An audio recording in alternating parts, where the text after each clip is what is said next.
A hidrelétrica de Itaipu é uma das maiores obras feitas pelo homem. Aqui é gerada energia que ilumina boa parte do Brasil e praticamente todo o Paraguai.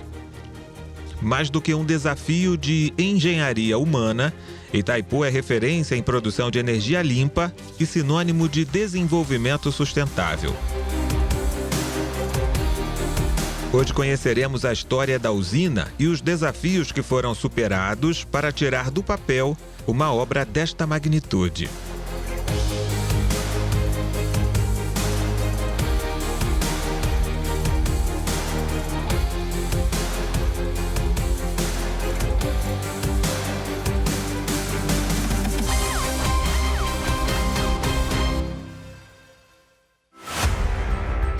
No dia 5 de novembro de 1982, autoridades do Brasil e do Paraguai reuniram-se aqui, na fronteira dos dois países, para inaugurar oficialmente a usina de Itaipu, uma das maiores obras feitas pelo homem até então.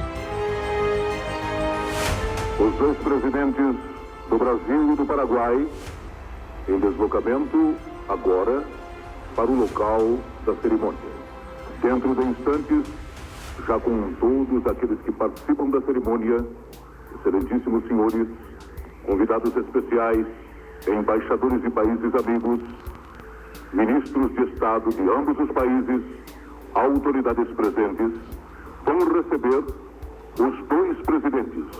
A seguir, os dois chefes de Estado, em companhia do senhor General José Costa Cavalcante, diretor-geral, e do engenheiro Enzo Liberdade, diretor-geral adjunto da Itaipu Binacional, encaminham-se para o local do descerramento da placa comemorativa da inauguração da hidrelétrica de Itaipu.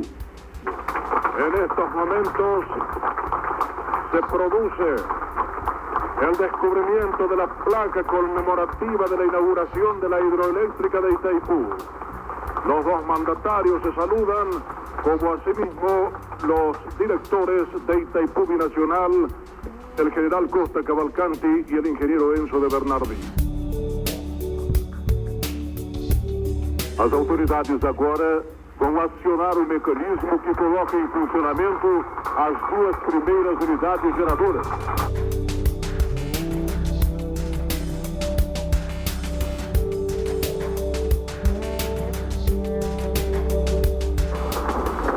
Senhoras e senhores, é um momento histórico em que entram em operação as duas primeiras unidades geradoras da Itaipu Binacional.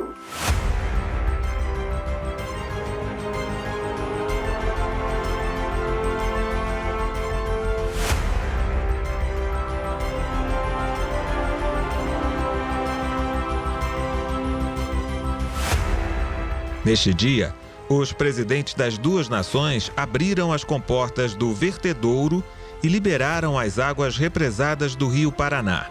Mas a história da maior geradora de energia limpa do planeta começa muito tempo antes e se confunde com a história dos dois países que a construíram. Erguida na divisa do Paraguai com o Brasil, com Foz do Iguaçu de um lado e Ciudad del Leste do outro, a usina serviu como uma solução diplomática para uma disputa que se estendia desde o século XVIII. Os dois países reivindicavam a posse de terras na região do Rio Paraná e não entravam em acordo em relação aos limites de cada território. Os documentos da época, assim como os antigos tratados entre Portugal e Espanha no período colonial, não eram claros sobre a fronteira de cada país. Em 1864, Brasil e Paraguai entraram em guerra. O conflito armado, que foi o maior da América Latina, alimentou o impasse sobre a demarcação de terras. Nem o Tratado de Paz, que pôs fim à guerra, solucionou a questão. Brasil e Paraguai continuavam divergindo sobre as suas fronteiras. A situação só mudou na década de 60, quando os primeiros estudos foram feitos para avaliar o potencial energético do Rio Paraná. Ao invés de intensificar a disputa pelo território, Brasil e Paraguai decidiram unir forças.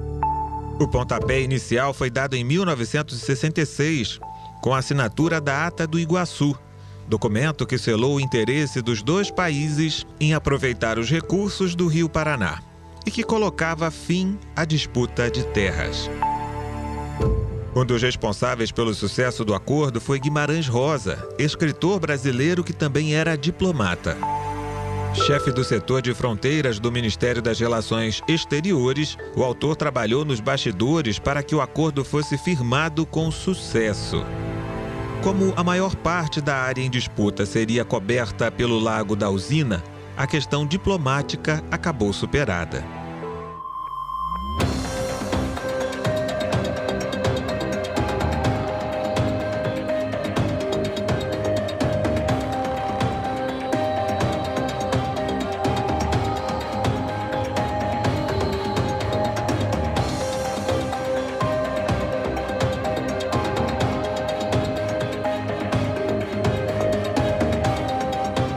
Mas antes de iniciar as obras, um novo conflito diplomático teve de ser resolvido. A Argentina temia que a construção da usina prejudicasse seus direitos sobre as águas do Rio Paraná, que passam por Brasil e Paraguai até chegar em território argentino. A Itaipu, além da questão, da grande obra, uma das coisas também muito importantes durante a construção é o desafio diplomático, que ela conseguiu junto com o Paraguai. Inicialmente, já em 1960, com a construção da ponte, a questão da relação do Brasil com o Paraguai já foi um pouco amenizada, já começou a estabelecer relações já mais positivas. Aí, a Argentina, quando começou a iniciar os processos de construção da Itaipu, ela achou que, de alguma maneira, a usina poderia oferecer algum perigo se houvesse um rompimento, alguma coisa no lago. A questão chegou à ONU e só foi totalmente resolvida com um acordo tripartite, assinado em 1979 e que definiu as regras para o uso das águas que abasteciam as nações vizinhas. Antes disso, começam os preparativos para a obra em 1973. Técnicos percorrem o rio para a escolha do local mais apropriado para a construção da barragem.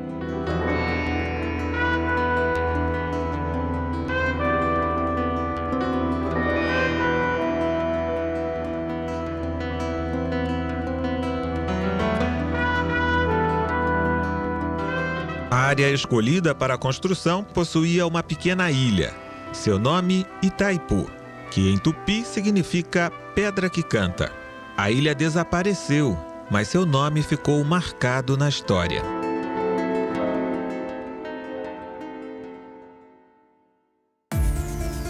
Em 1974, com a chegada do maquinário e a construção dos alojamentos, o sonho começa a sair do papel. Pelos próximos anos, a região no coração da América do Sul se tornará o palco de uma das maiores realizações da engenharia humana.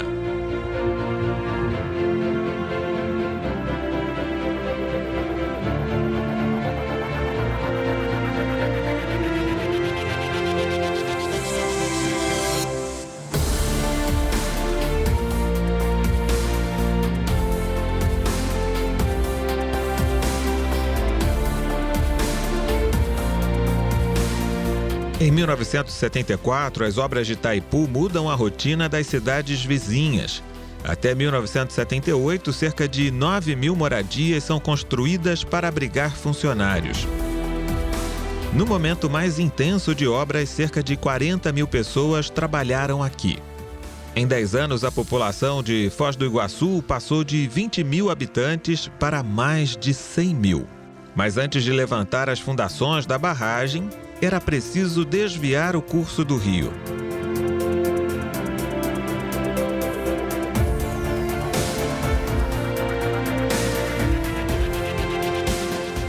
O desvio do rio por um canal artificial correspondeu à primeira fase de construção para a secagem do seu leito. O canal de desvio, escavado em rocha na margem esquerda, tem proporções incomuns. Em 1978, após 3 anos intensos de obra, o desvio do Rio Paraná está concluído. São 2 quilômetros de extensão por 150 metros de largura. Com o desvio do rio feito, começa a concretagem da barragem. Nesta etapa da construção, a quantidade de concreto usada a cada dia seria suficiente para levantar 24 edifícios. Foram mais de 20 mil caminhões e 6 mil vagões ferroviários transportando materiais para o canteiro de obras. Tudo era muito grandioso, assim como o desafio de construir, a questão do concreto, por exemplo, ele tinha que ser congelado, então foi construída uma usinagem de concreto aqui, né, na planta da construção.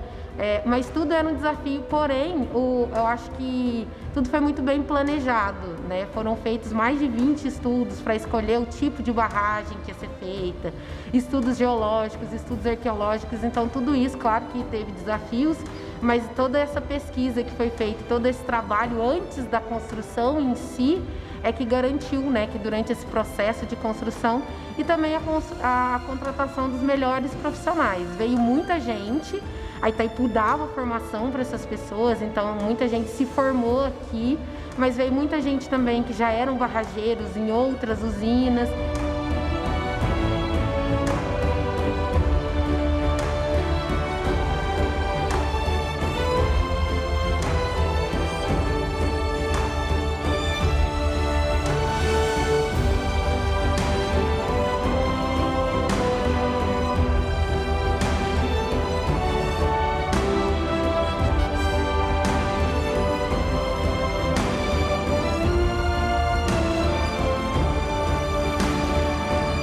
Outubro de 1978.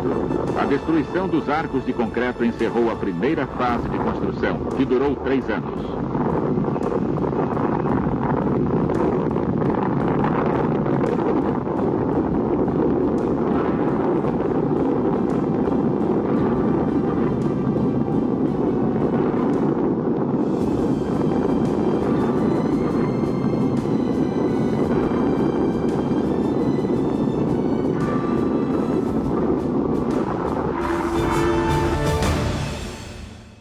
A barragem fica pronta em outubro de 1982, mas não é o fim do trabalho na região.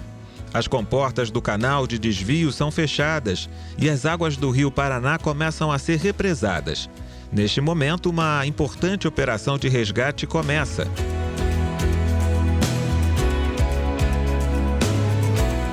Conhecida como Mimbaquera, que em tupi significa pega bicho, a operação tinha como missão resgatar os animais que viviam na área que seria alagada. Mais de 36 mil animais foram resgatados. Por conta das fortes chuvas e enchentes do ano, o Rio Paraná demorou apenas 14 dias para encher o reservatório.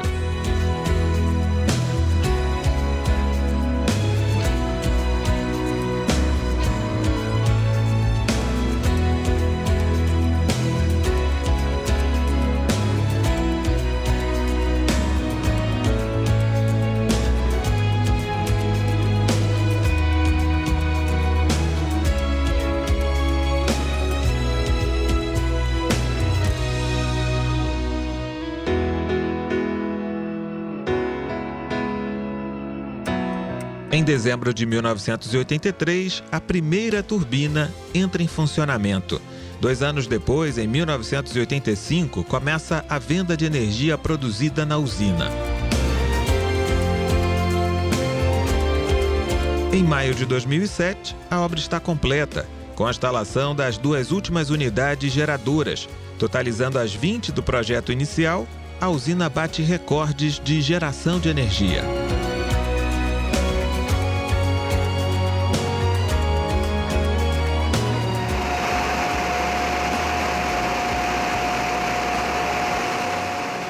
A usina hidrelétrica trabalha com transferência de energia. Então, nós vamos transformar a energia potencial, que é a da queda de água, que ela vai ter que cair, que passa nesses tubos brancos que nós estamos vendo, para transformar em energia cinética, que essa água vai girar uma turbina, e essa turbina girando vai provocar, vai girar o gerador, para poder gerar energia elétrica. Então ela transforma 3 tipos de energia, passa por 2 tipos de energia para chegar na energia elétrica. Então, basicamente dessa forma que vai ser gerada a energia. E depois dessa energia, o nível de tensão que é gerado, ele é elevado para poder nos permitir transmitir essa energia tanto para o Brasil quanto para o Paraguai.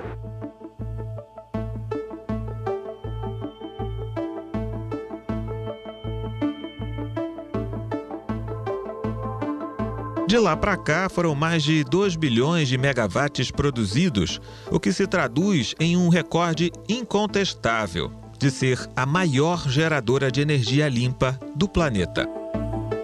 Itaipu, pela grandiosidade e pela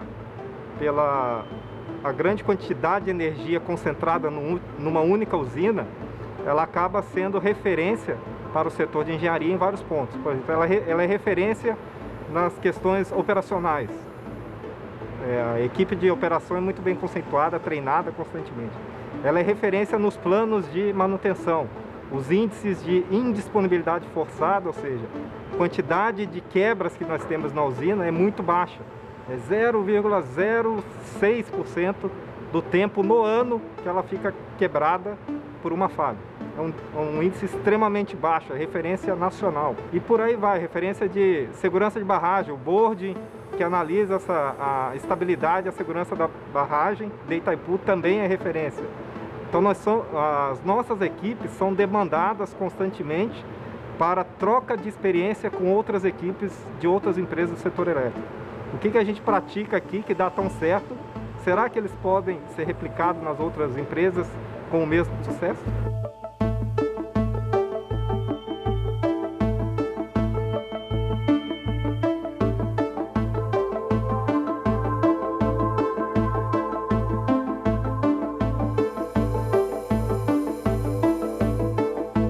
Hoje, mais do que o compromisso de gerar energia, Itaipu é referência em responsabilidade socioambiental. As ações abrangem temas como saúde, segurança, pesquisa e desenvolvimento, qualidade de vida e educação financeira dos colaboradores, além da promoção de equidade de gênero e do voluntariado. Para o público externo, as ações estão voltadas ao desenvolvimento regional, à geração de renda, educação ambiental, à proteção de crianças e adolescentes, ao respeito aos direitos humanos, à saúde pública na região da fronteira e à conservação da biodiversidade.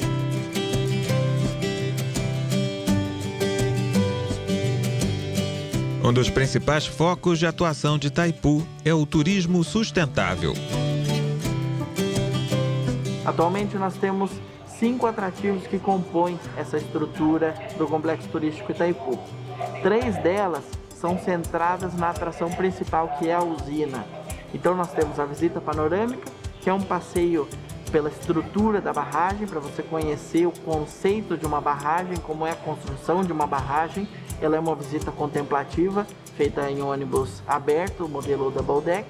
Nós temos a visita Itaipu Especial, que ela já vai no coração da usina, você consegue entender algumas questões mais complexas do sistema de funcionamento de uma usina, contemplar uma unidade geradora em funcionamento, e a iluminação da barragem, que é quase uma homenagem aos barrageiros que construíram a usina, considerando que durante o período de construção, o canteiro de obras já era iluminado.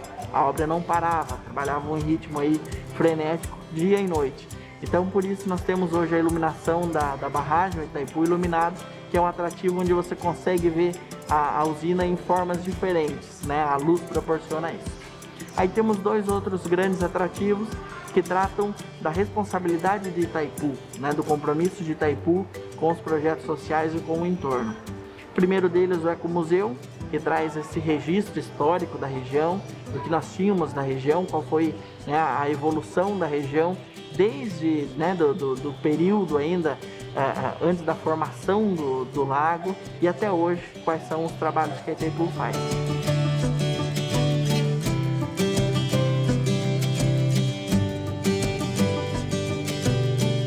E o Refúgio Biológico Bela Vista, que é uma unidade de conservação. Ela é um espaço da biosfera, que foi todo um trabalho pensado por Itaipu para recompor, né, a mata nativa aí da região e trabalhar aí no sistema de conservação, né, trabalhar para a conservação. Então esses são os 5 atrativos que nós temos hoje disponíveis, 5 formas de ver a usina diferentes.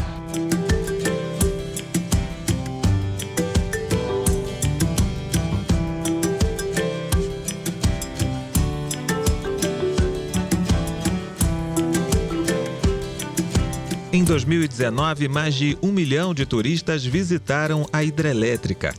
Já Foz do Iguaçu é o segundo destino brasileiro mais procurado por turistas internacionais. Para atender a toda esta demanda, Itaipu Binacional tem investido em reformas para deixar a experiência do turismo ainda mais especial. Uma das atrações mais marcantes de Itaipu é o Vertedouro.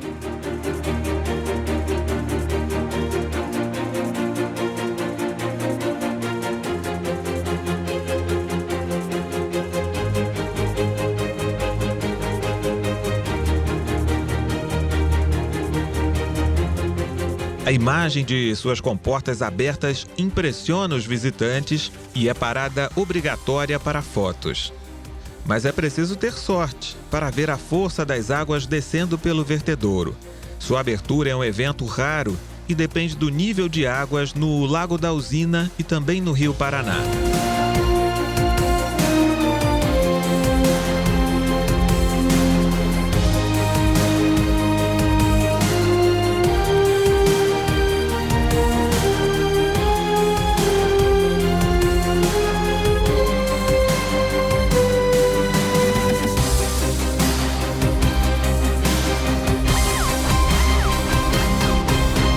Itaipu é o resultado do empreendimento, eu diria, da engenharia política, diplomática, econômica, feita entre dois países, que é reconhecida mundialmente como um modelo exemplar de sucesso.